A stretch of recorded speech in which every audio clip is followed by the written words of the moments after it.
Buenas, en sus hogares nuevamente cerrando la noche, que como de costumbre llega a ustedes a través de las señales de Carivisión, Canal 26, Sistema de Cable Altiz y Claro 22 Aster. Como siempre, compartiendo escenario con don Giovanni Almonte y de los Santos. Y hoy, un poco rompiendo el esquema del programa, también vamos a darle participación de inmediato a nuestro invitado de la noche, el doctor Tomás Castro. A ambos, buenas noches. Buenas noches, amigo Junior, buenas noches, don Tomás Castro, y buenas noches, como siempre, a la teleaudiencia. Cerrando la noche, aquí estamos, Junior, en este programa que solemos hacer a veces programas especiales, entre ellos el buen amigo del doctor Tomás Castro, que nos permite siempre y compartir sus experiencias, anécdotas, vivencias, y sobre todo su punto de vista del quehacer político, económico y social del país. Buenas noches, don Tomás. ¿Cómo están ustedes? Excelente, excelente. Vamos a cerrar la noche y abrir la madrugada. Así es. Hablando de cerrar y abrir, Tomás, desde el punto de vista político, parece que se cierra un ciclo y se abre un nuevo ciclo, lleno de tantas expectativas que yo no sé si las nuevas autoridades podrán cumplir y llenar todo lo que se ha planteado en términos de realizaciones y que ellos mismos se han encargado de generar las expectativas. Pudiéramos iniciar, Tomás, hablando por esa posición que mantuvo durante la campaña el doctor Luis Abinader, de por lo menos nombrar un procurador o procuradora general de la República independiente. Siempre he dicho, la independencia no depende del nombramiento, sino del comportamiento del nombrado. Y no sé si podamos lograr eso, Tomás. Háblanos de esa parte de entrada. Mira, en primer lugar, debo decirte que para llenar las expectativas de los discursos de campaña, hay que contar necesariamente con un Congreso mayoritario, capaz de aprobar una ley orgánica que se lleve de paro el estatuto del Ministerio Público y el Consejo del Ministerio Público. Porque todo el mundo sabe que el Ministerio Público es un organismo hecho a imagen y semejanza del Comité Político y el Comité Central del Partido de la Liberación Dominicana. Y que en todos los cargos de importancia en el país hay un dirigente del PLD medio o bajo, pero que sigue orientaciones de la alta cúpula partidaria. Parece ser que el PRM y Luis Abinader van a tener su justificación de no lograr en un corto plazo esas expectativas. Porque, según me he dado cuenta, la alta dirigencia del PRM se están haciendo los chivos locos y están dejando que el PLD, a través del fraude electoral, le quite esa mayoría aplastante que podían conseguir en la Cámara de Diputados, con una serie de actas fraudulentas que en definitiva lo que están tratando es de distorsionar la voluntad popular, pero también desde el punto de vista político, dándole al PLD una cantidad de diputados capaces de evitar. Y de negociar, Tomás. De evitar que se pueda convocar al Congreso, someter una ley orgánica que se lleve de paro el Consejo del Ministerio Público. Y entonces, si nombra a un miembro del Ministerio Público, serán las mismas condiciones actuales, que podrá ser hecho por decreto del Poder Ejecutivo, y cuando llegue allí va a tener una serie de individuos que son miembros del Consejo del Ministerio Público, que dicen que son fiscales y procuradores de carrera y que están nombrados por una cantidad específica de años de conformidad con el estatuto, y entonces será imposible prácticamente quitar a esa gente. Aquí hay que aprobar una ley orgánica que se lleve de paro ese mamotreto que llaman ley orgánica del Ministerio Público y el Consejo del Ministerio Público. De lo contrario, todo va a ser palabras y promesas hechas en campaña y tendrán la justificación de decir, no, lo que pasa es que no tenemos la 2/3 parte de la Cámara de Diputados y por vía de consecuencia no podemos conseguir ese Ministerio Público independiente, que necesariamente tendría que ser un órgano colegiado que no estén necesariamente los actores políticos que están actualmente. Eso es lo más extraño del mundo, de que un ministerio público cogiendo jueces. Eso no se ha visto en ninguna parte del mundo. Miembros del ministerio público aspirando a ser jueces. Eso no se ha visto. En Israel hay una ley que le prohíbe a un miembro del ministerio público a que aspire a juez. ¿Por qué? Porque la vocación del ministerio público y la vocación del juez son totalmente diferentes. El ministerio público es la de perseguir, someter y acusar, y la del juez no. La del juez es la de juzgar y debe juzgar con imparcialidad y tomando en consideración principios fundamentales del debido proceso como es la presunción de inocencia. Aquí al revés, aquí todos presuntamente somos culpables. Don Tomás Castro, pero esto no impide que el presidente electo nombre una de las personas que le están sugiriendo como Procurador General de la República, independientemente de que se modifique la ley. Es un nombramiento de alguien que la sociedad tal vez considera independiente, apolítico o lo menos imparcial posible. Creo que eso no tiene que ir al Congreso, por lo menos esa primera parte. Sí, pero nombrar al Procurador General de la República o a la Procuradora General de la República, y a partir de ahí, ¿qué? A partir de ahí tendría ese Procurador General de la República que convocar al Consejo del Ministerio Público y abrir un concurso público ¿entre quiénes? Entre los que son miembros del Ministerio Público actual. Y comenzar entonces a nombrar en diferentes posiciones. Ustedes no vieron lo que hizo Jean Alain y Danilo Medina con los miembros del Ministerio Público en varios concursos que anunciaron de manera pública, pero que en lo privado ellos pusieron a quienes les dio la gana en los cargos.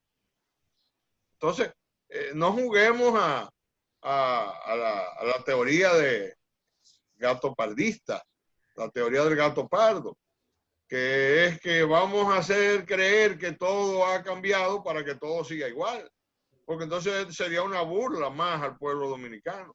Si aquí no se modifican todas esas leyes, todos esos mamotretos hechos a conveniencia de la clase política, entonces no habremos hecho nada en ese sentido.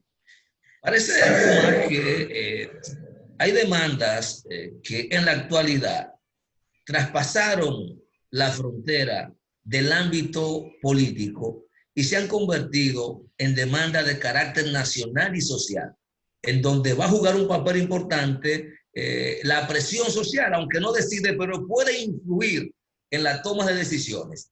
Y nos parece que independientemente de que no tenga esa mayoría absoluta, si no se separa el PRM de ese movimiento social que de una u otra forma lo empujó a llegar al poder, es posible lograr entonces esas mayorías necesarias por imposición para que pudiera abrirse la posibilidad de hacer esa reforma necesaria que está planteando en el Ministerio Público.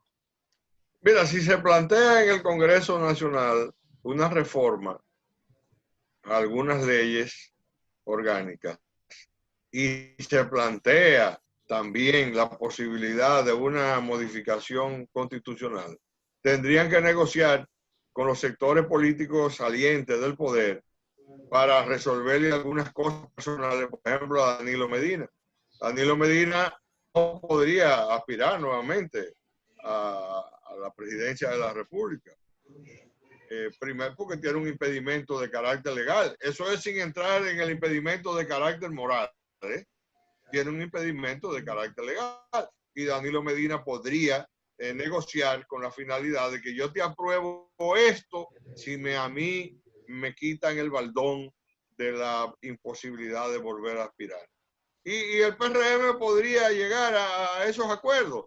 Pero además, los acuerdos a que tú haces referencia con los sectores sociales, a veces son acuerdos que la misma sociedad yo no la entiendo. Por ejemplo, ¿cuál es la necesidad de hacer un planteamiento de carácter sexista? Que son 32 mujeres en la provincia gobernadora. Entonces los hombres no sirven en ninguna provincia. Yo entiendo que a las mujeres hay que darle participación y participación con clase, con calidad. porcentaje y calidad. Pero tú no puedes decir que... Déjenme hacerle una historia que ustedes no saben porque ustedes son muy jóvenes.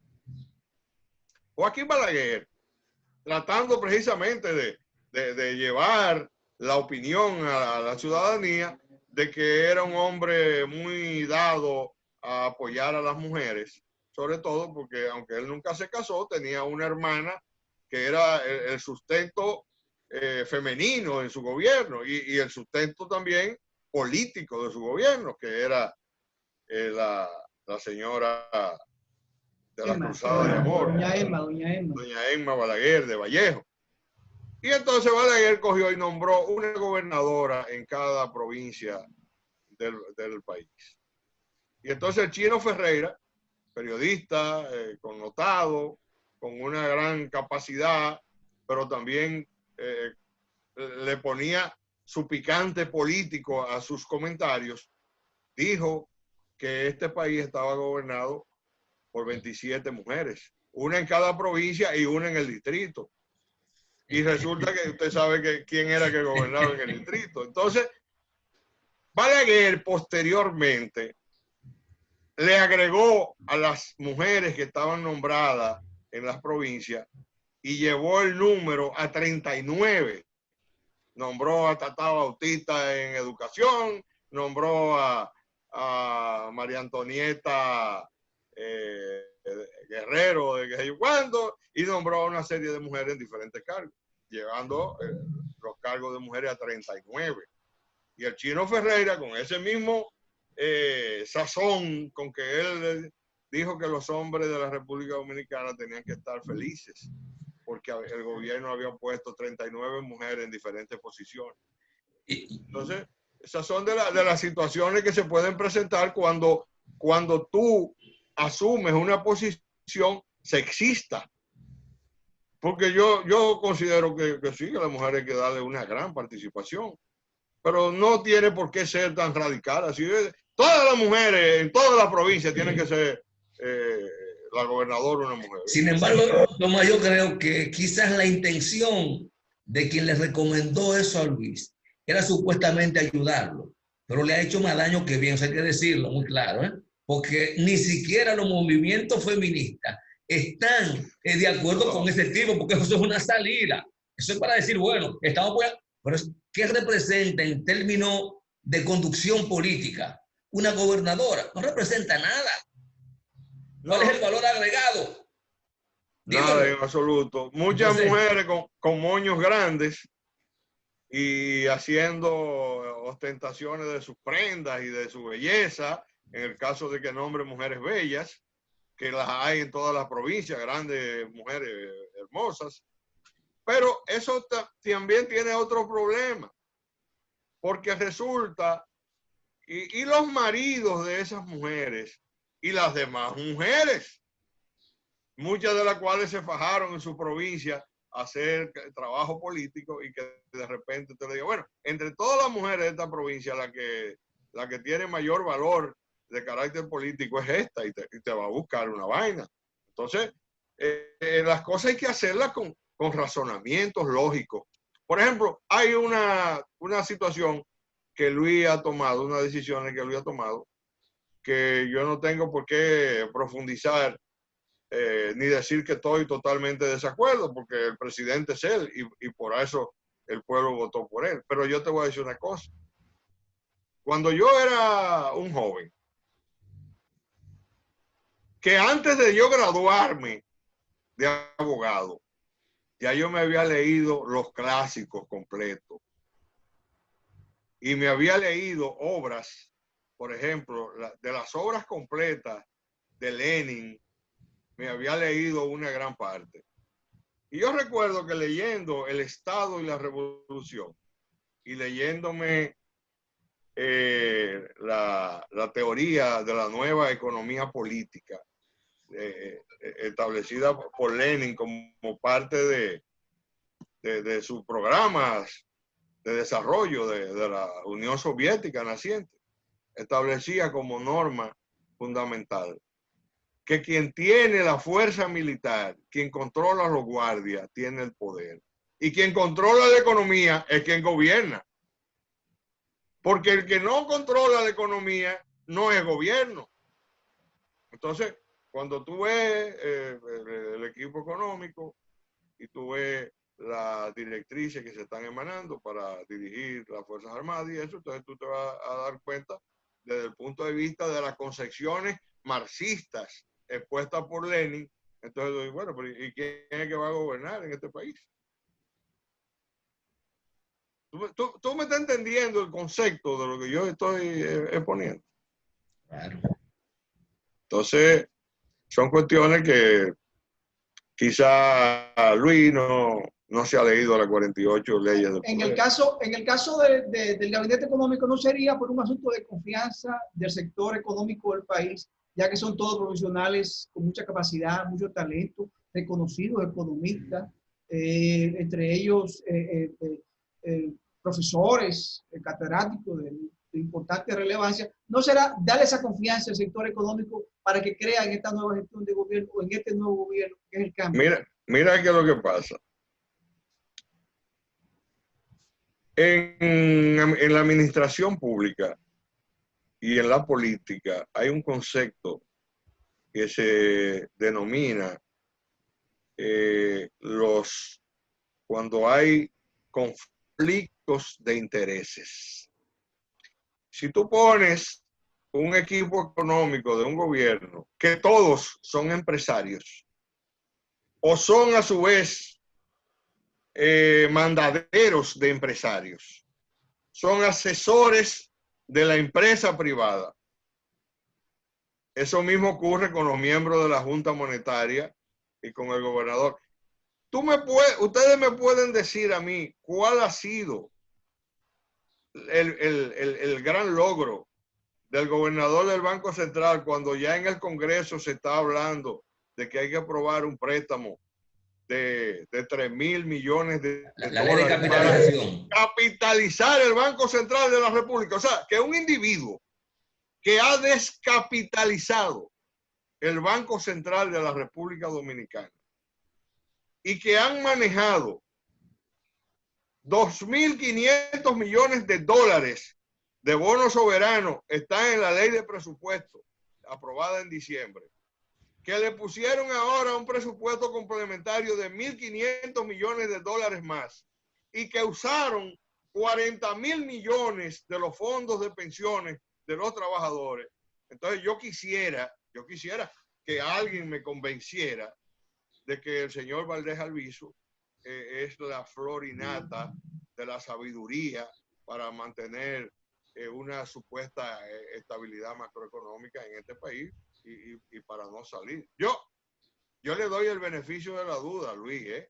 Yo lo que digo, bueno, como este señor sabe todos los desbarajustes económicos que hicieron este país, quizá Luis no quiere dejarlo ir por ahora y decirle, mire, entrégueme bajo inventario y dígame qué se ha hecho con todo este dinero que usted ha manejado.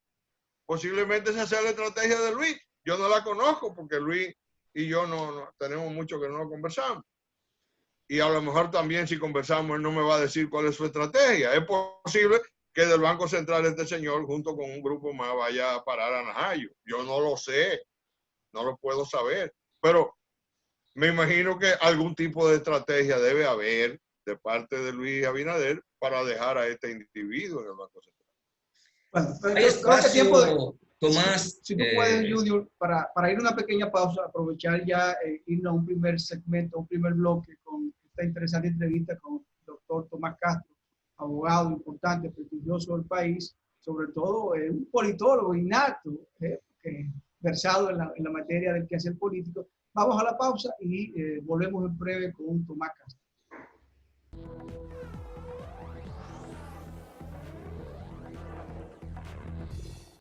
Continuamos con Cerrando la Noche, esta interesante conversación con don Tomás Castro, que en la primera parte hizo aportaciones importantes, sobre todo viendo un poco más allá del lente y los intereses que están confluyendo en el gabinete económico, lo que aparentemente nos indica que tú no puedes cambiar con lo mismo. Y si tu cambio con lo mismo y lo que estamos observando a partir de la precisión correcta que hace Tomás, lo que hay es cambio de cara. Están los mismos sectores representados. Esa es la incisión de fondo que hace Tomás. Tomás hablaba de la posibilidad o de la imposibilidad que hay de lograr prima fase el tema de un ministerio público primero independiente. Eso veo que hay dificultad con lo que está planteando, a pesar de que albergo la esperanza de que una alianza social en esta dirección pudiera dar algún resultado. Pero vamos entonces al otro aspecto, porque una cosa es el Ministerio Público, otra cosa es la judicatura, digámoslo así para separarlo. ¿Hay posibilidad en estos 4 años de lograr alguna reforma también en el sistema judicial que, al igual que el Ministerio Público, está hecho a semejanza del partido que ha dominado los últimos 16 años en el poder? Sí, son dos partes de un todo. El sistema judicial dominicano se hizo en unos acuerdos políticos que se generaron en la llamada Consejo Nacional de la Magistratura, donde banqueros, empresarios, conjuntamente con los políticos dominicanos, impusieron unos jueces. Yo recuerdo, y es bueno a veces recordarme, no porque yo tenga ningún recuerdo amargo, porque yo no quepa dentro de los esquemas tradicionales políticos de este país, pero en el año 1997, que fue cuando se hizo por primera vez la primera evaluación de personas para nombrar los jueces en el país, hace 23 años de eso. Yo recuerdo que se evaluaron 139 personas en el distrito para ser juez. A mí me tocó la evaluación número 137. Y cuando entré en aquel salón, habían unos individuos, miembros de la judicatura, comenzando por Subero Isa, que es un mediocre, un incapaz. Estaban preparados para bombardearme, porque lo que querían era descalificarme, o que yo me descalificara por mediocre y por poco preparado. Iniciamos una pequeña guerrita, porque las preguntas venían dirigidas a aspectos que yo soy muy celoso con ellos. Por ejemplo, me preguntaron que si yo entendía que yo era una persona digna de ocupar un cargo en la judicatura. Y yo le dije que no, que yo no podía autoevaluarme, que salieran y preguntaran. Así mismo como ellos ninguno podían autoevaluarse y decir que ellos eran honestos y serios, de esa misma manera yo no lo podía decir. Me preguntaron también que si yo era un abogado próspero con una oficina, que por qué yo quería abandonar todo esto y aspirar a un cargo de juez. La respuesta fue igual. Le dije, bueno, pero ustedes toditos son jueces, son abogados prósperos que tienen grandes oficinas y ustedes han dejado sus oficinas para venir a la judicatura. Entonces yo quiero, igual que ustedes, sacrificarme por la patria. Pues son bandidos. Bueno, pues, al terminar todo aquel bombardeo de preguntas y cuestionamientos, evidentemente que Joaquín Balaguer no me quería en la judicatura. Y cuando llevaron el asunto al pleno de la Suprema Corte de Justicia, que habían 15 jueces, porque había uno que había renunciado, recuérdate, porque no lo pusieron como presidente y prefirió renunciar. Cuando me llevaron al seno de las votaciones, 12 jueces, 12, votaron a favor de que yo fuera juez. Y 3 votaron en contra. Pero ese bandido de Subero Isa había hecho aprobar un reglamento que tenía que ser unánime. Está siendo duro con el magistrado, Tomás. No, es un bandido. Y lo puedo demostrar, es un bandido. Cuando estaba en la Suprema Corte de Justicia, uno de los suplidores de la Suprema era un hijo de él. Y siendo juez de la Suprema Corte de Justicia, le puso el seguro de la ARS, del banco y de la compañía de seguro que él había conformado como abogado en su oficina de abogado. Y yo puedo demostrarle eso. Y por eso se me inhibió de manera genérica en todos los casos que yo llevara y que él tuviera que tomar un voto en la Suprema Corte de Justicia. Ese señor. Ese señor. Y él sabe que lo que estoy diciendo es verdad. Porque le solicité una certificación, que me dieron una certificación en la cual contara cuál ARS era que estaba dándole los servicios de salud a los empleados de la Suprema Corte de Justicia. Y no le quedó de otra que decirme que era la Intercontinental de Seguro, que era una empresa de Baninter, empresa que él creó como abogado de su oficina y también había creado a Baninter. Entonces poner las cosas claras y ahí anda regodeándose y exhibiéndose, tratando de ver si lo nombran en un carguito, porque aquí hay gente que sin un cargo no son nada. Yo no estoy sangrando por la herida, ni estoy rumiando ninguna frustración, porque en definitiva, como se lo dije a Papi Luciano y se lo dije a los 12 jueces que me apoyaran, mi vocación no es de ser juez. Mi vocación no es de ser juez. Y yo no soy juez en este país, ni he sido fiscal, porque saben que a mí no me pueden llamar por teléfono. Nadie me puede llamar por teléfono a darme una orden o a sugerirme que haga tal o cual cosa, porque yo tengo cabeza propia. Y eso es lo que no se quiere aquí. Gente con cabeza propia, no, eso no se quiere. Entonces esa judicatura perversa, ahí solamente sucumben los pobres, los descalzos, los desarropados, los sin pantalones, los zanculotes de la Revolución Francesa. Esos son los que sucumben ahí. El que tiene poder económico, tiene poder político y puede pagar las oficinas que hacen lobby en la Suprema Corte de Justicia, salen bien parados. Y tú no ves quién es el presidente de la Suprema Corte de Justicia. Un individuo encargado de campaña de un senador derrotado en estas pasadas elecciones. Esos son los lambones de cuño que lo nombran en los cargos públicos, porque eso ha sido la historia de este país. Léanse el libro Cartas a Evelina de Francisco Mocoso Puello para que ustedes vean cuál es la historia de la ignominia de este país.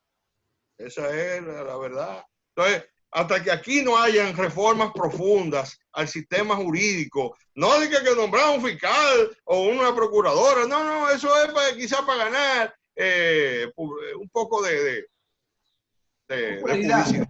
popularidad.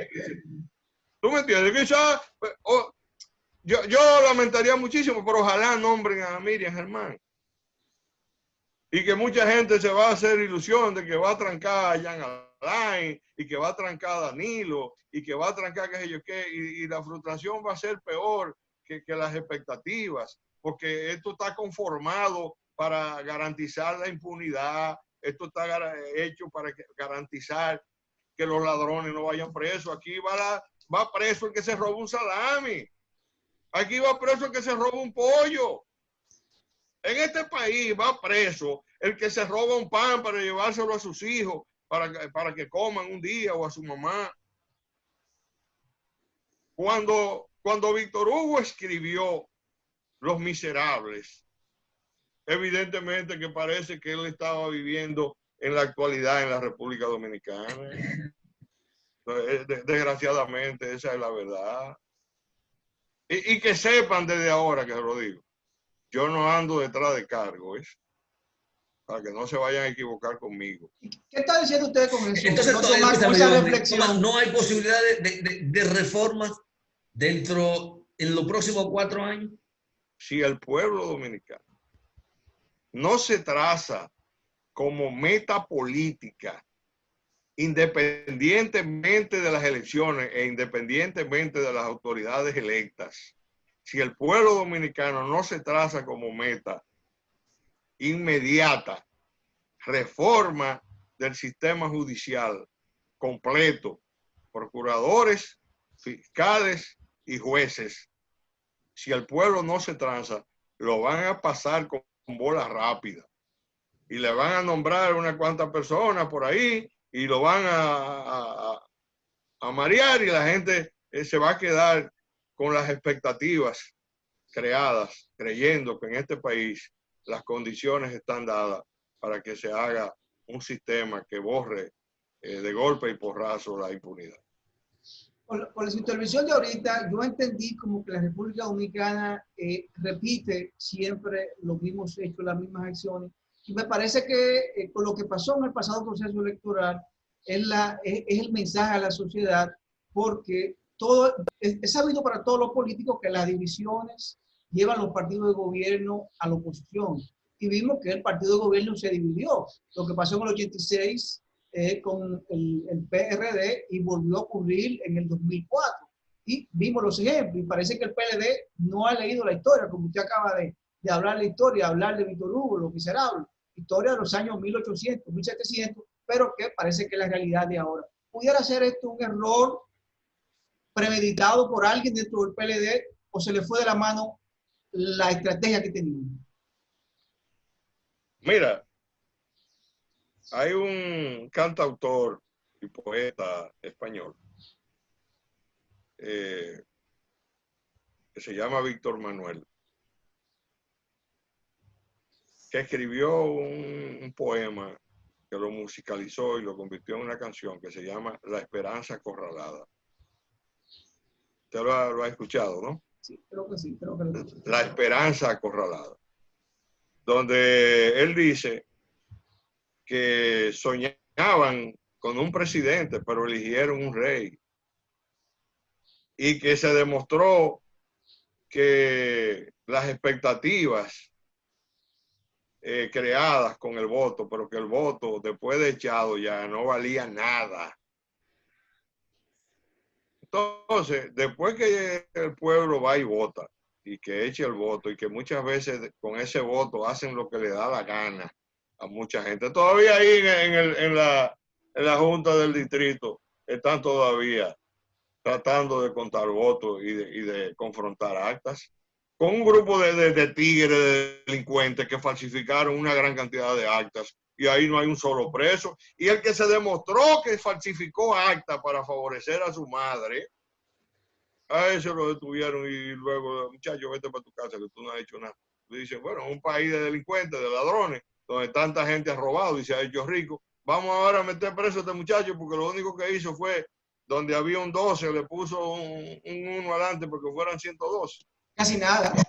Casi nada. 100 votos de más. Sí, casi nada. Pero déjame decirte, hay una famosa historia de un delegado político del PRD en Santiago, en las elecciones del 2002. Se quejaban de que él le ponía un 1 adelante. La elección de los palitos. Sí, entonces le ponía un 1 adelante y entonces él se justificó diciendo, bueno, ellos tienen que estar conformes porque si yo se lo pongo atrás. No, tenemos que ir a una pausa, doctor Pablo, perdón. Donde hay fue viejo cosa. Donde hay 20 votos y tú le pones un 1 adelante, ¿cuántos son? Son 120. Son 120. Pero si tú lo pones atrás. 2-1, los 101.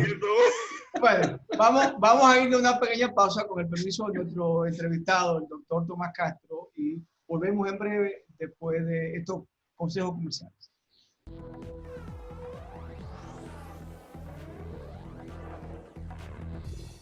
De vuelta con Cerrando la Noche, esta interesante conversación con Tomás Castro.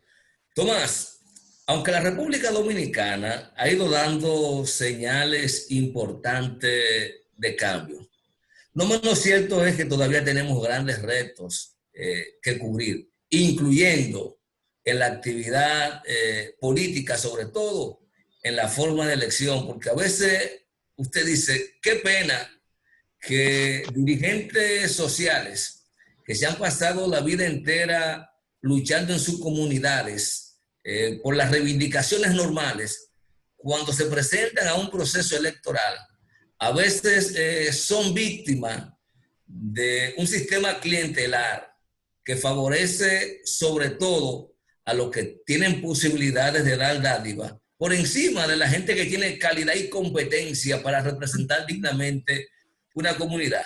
Y a mí me da mucha pena lo que está ocurriendo concretamente con Claudio Camaño. Claudio Camaño fue candidato a diputado por la circunscripción número 3 de el municipio de Santo Domingo Oeste, digamos la provincia de Santo Domingo. Sacó una cantidad considerable de votos preferenciales, pero por encima de eso, él, dado la complejidad del famoso método Holmes, no va a ser en principio un diputado electo.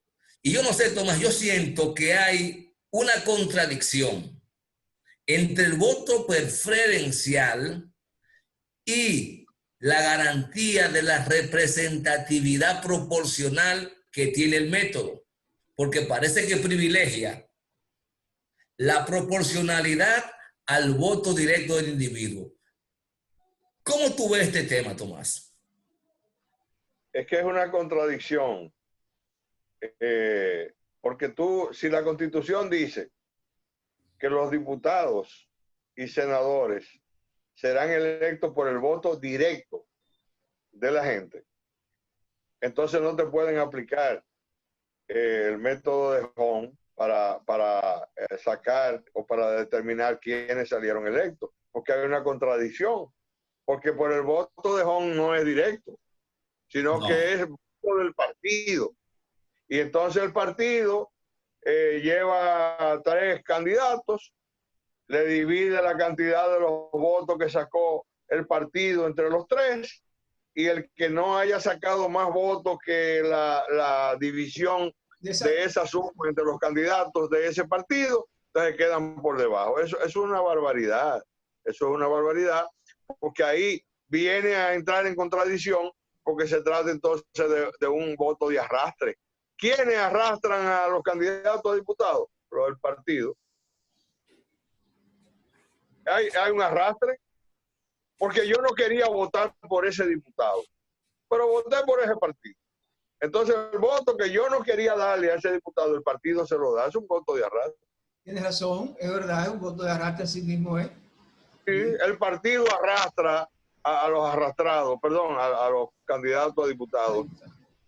Entonces eso no tiene ningún sentido desde el punto de vista del respeto a los derechos individuales de los individuos. La Constitución, por una parte, dice que garantiza el voto directo de esos candidatos. Sin embargo, en términos reales, la ley electoral y la ley de partidos políticos se lleva de paro esa posible conquista en favor. Aquí ha habido acciones encaminadas a declarar inconstitucional este método, pero no han prosperado. Sin embargo, pude observar que en el caso de Ecuador en el año 2004 sí se declaró inconstitucional el método Home, justamente porque iba contrario al criterio de elección directa del ciudadano. Ojalá, a propósito, Claudio Camaño interpuso una acción de amparo que se reservó el Tribunal Superior Electoral, el fallo. Ojalá pueda prosperar esta acción, porque nos parece que independientemente del resultado, hay que buscar la forma de armonizar el método de elección con el principio constitucional de voto directo. Es que es una contradicción, porque Mira, en los Estados Unidos, que es el modelo por antonomasia de sistemas democráticos, los candidatos a senadores y los representantes de las cámaras legislativas son electos de manera directa y hay elección de un 33% de los miembros del Congreso cada determinado tiempo, independientemente de que hayan elecciones presidenciales o no. Y hay individuos que son unos verdaderos líderes en sus comunidades y ganan y ganan y ganan, independientemente de que el partido pierda en las elecciones presidenciales. Ese sí es un verdadero sistema de voto directo. Y hay otros países en América Latina donde existe el voto directo. Pero esto que han hecho aquí es un mamotreto para engañar a los tontos. Es una máquina para moler tontos, como dice la canción. Para que la gente crea. Además te exigen un 3% mínimo de voto para tú tener derecho a un escaño como partido. Lo cual también es una traba. Eso favorece a los grandes siempre, Tomás. Eso son barbaridades. De la misma manera que son barbaridades el sistema de repartición de los dineros para la campaña electoral entre los diferentes partidos. Mire, yo en una ley de partido prohibiría de manera definitiva que los partidos puedan hacer alianza en la primera vuelta. Usted tiene un partido, lleve sus candidatos. Y si usted queda fuera de contienda, entonces usted tiene la opción en una segunda vuelta de hacer acuerdos electorales con otra persona. Bueno, se nos fue el audio ahí, don Tomás, nos fue el audio un momentico. La verdad que... Entonces, tiene que quitarle ese negocio a un tigueraje que vive de la ley de partido y vive de los fondos que la Junta Central Electoral le reparte. Entonces, esos son vagabunderías. En este país, la gente... Yo no sé si ustedes vieron un artículo que publiqué en el día de ayer, en el periódico Hoy, que tiene por título Entre los amores ideológicos y los liderazgos heredados. Esto es una monarquía. No lo vi. Ah, pues búsquelo. No, vamos a buscarlo inmediatamente, mañana temprano ya. O antes de echarse la paloma esta noche. Entre los amores ideológicos y los liderazgos heredados. Donde, por ejemplo, en mi circunscripción, que es la número 1, donde yo vivo, de 5 diputados electos, hay un hijo de Leonel, un hijo de Orlandito Jorge, un nieto de Peña Gómez, la mujer del administrador del Banco de Reserva, y quedó por pura casualidad este joven de Horacio Rodríguez. Sí, oye, de Alianza País. De Alianza País. Quedó de casualidad. Y trataron de hacerle 1000 fraudes y falsificarle 1000 actas con la finalidad de que no saliera. Porque los partidos políticos en eso están de acuerdo, no darle participación a los pobres y a la gente que representa la dignidad y el decoro en este país. Aquí no se prefieren los hijos de los enamorados ideológicos. Aquí se prefieren los hijos de los liderazgos heredados. El hijo fulano, el nieto de Perencejo, la mujer de fulano, la querida de Perencejo. Señores, esto es una barbaridad. Esto no puede ser un modelo democrático. Tomás, no es... Nos quedan unos minutos y me gustaría, como Junior introdujo el programa hablando de que se cierra un ciclo político, yo quisiera saber si de hacer un buen gobierno, el PRM, ellos tendrían la posibilidad de reelegirse dentro de su partido y esto cerraría un ciclo tanto de Danilo Medina como de Leonel Fernández. Hablamos del ciclo constitucional que tiene Danilo, el impedimento que tiene, pero también hay la posibilidad de que se pudiera abrir dependiendo de un acuerdo dentro del Congreso de la República. ¿Crees tú que definitivamente se cierre el ciclo de Leonel Fernández en esta próxima, en los años venideros? No, no creo. Tú verás que van a habilitar a Danilo. y le abrirán la posibilidad a Leonel. Y el PRD, no importa cómo se llame, si se llame PRD, si se llame PRM, es la misma concepción política, no ideológica, porque el PRD dejó de tener una concepción ideológica. Ustedes van a buscar en la mitología un animal un tanto extraño que se llama Euroboro.